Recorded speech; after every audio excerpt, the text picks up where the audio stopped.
Hey guys, welcome back to my channel. Hope you guys are doing really well and hope you've liked and share and subscribe to my channel.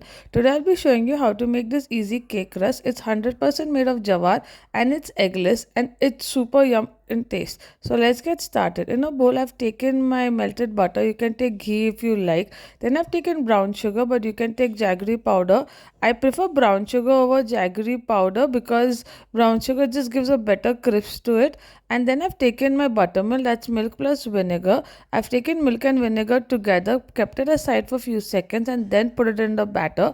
Once that is done, we are going to add a little bit of vanilla essence, but you can add any other essence, cardamom also if you like. Then I added my jawar flour, I added my psyllium husk and isabol, added some baking soda, a pinch of salt. Mix it really well. You might need a whisk so that the lumps are not formed.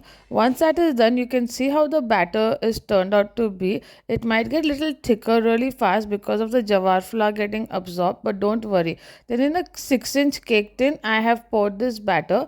Bake it at like 180 degrees for 15-20 minutes, but use a toothpick to see if your cake is ready. Once that is done, you can have the cake directly also, but if you're making into a rusk, make sure that it's cooled down really well. You can do it overnight or you can keep it for like 2 hours and then cut it into slices. Make sure the slices are not really very thick. See how beautiful the cake has turned out.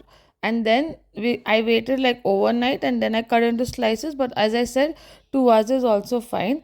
Pour it into a cake tin and make sure that it's baked from both the sides. It has to become a little goldenish, so it might be a little soft. Keep it outside and it'll become crisp again. You can see how beautiful this cake rust is come out. You can have it with tea, coffee, whatever you like. Hope you enjoyed this recipe.